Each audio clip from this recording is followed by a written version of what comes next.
to have to live it sucks. Let's bring in Michele Morrow. Michele Morrow, you're running for superintendent of, I guess, public education in the state of North Carolina, the great Tar Heel state.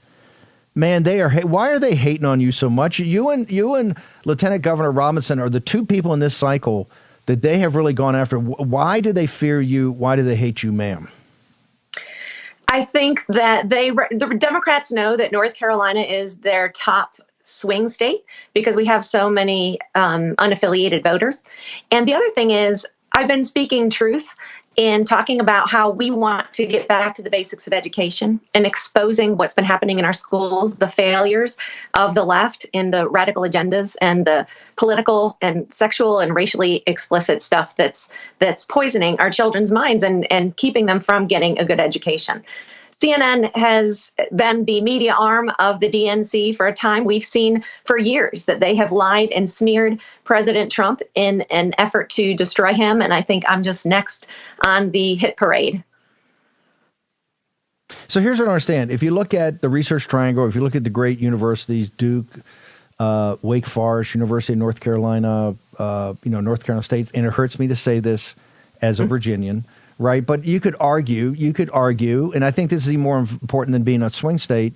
You could see, because so many people want to move to the South, right? You could see that even more than up at 128, Route 128 near MIT and Harvard in Boston, that this could really be the next Austin. This could be the next major node of technology, and that education is so important. So with all those folks and smart people, and they want their kids to get ahead, why is this even a question? Why is it a question when you want to get back to the basics in education, and your opponents are all about the propaganda and the grooming and all that? Why are voters in North Carolina? Why is this controversial at all?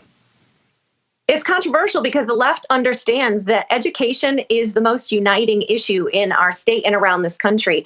Regardless of your race, your religion, or your politics, people are concerned that our children are not getting the education that they deserve.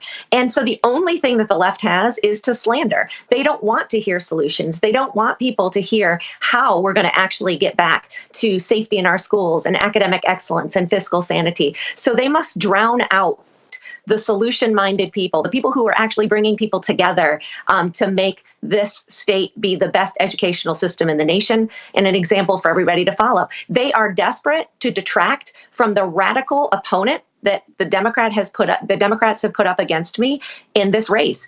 This is the farthest left extreme candidate that they've ever thought about putting out up for superintendent. This man has spent 6 years leading a far left NGO that has given hundreds of thousands of dollars to bringing illegal aliens here to North Carolina.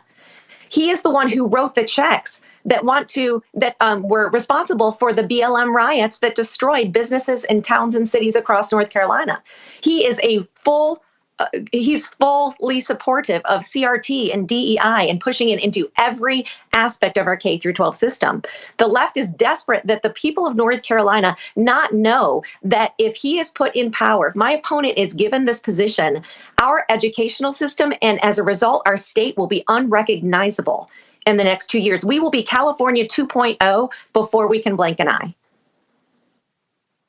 And that's my point about you have the opportunity to be, because people are leaving Silicon Valley to Austin, but this could be the next great node if you get the education taken care of. Take a minute or two and just what's your pitch for people that are in the middle or maybe even on the left, center left, but have children and are concerned about North Carolina's future? What's your elevator pitch to people?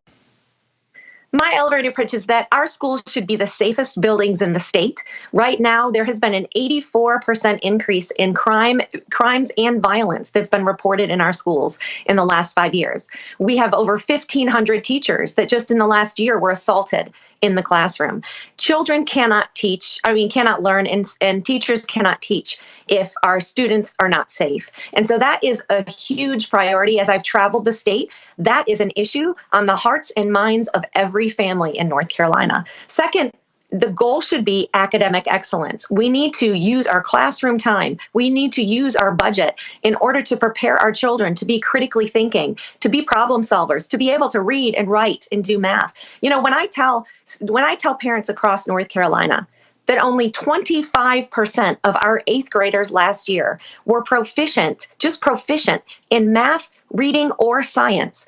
And we say, what is happening? Our children are not going to have a future. They're not going to be able to compete in the world market that we find ourselves in. If we cannot train up our children to be able to be the leaders of the future, to be innovative, to be the new business leaders, to be our elected officials, to be the workforce that has a strong work ethic and honestly loves America and understands that it is a blessing and also a responsibility to be a citizen in the greatest country in the history of the world. That's what our public schools should be promoting: academic excellence and character development and career preparedness. That's what I want to bring. I want to collaborate with those others that are already in elected positions. I've already been successful as an education advocate for the last 5 years. I was successful in lobbying for things like the Parental Bill of Rights and fairness in women's sports and protecting the medical health of minors in North Carolina. I want to take that and I want to transform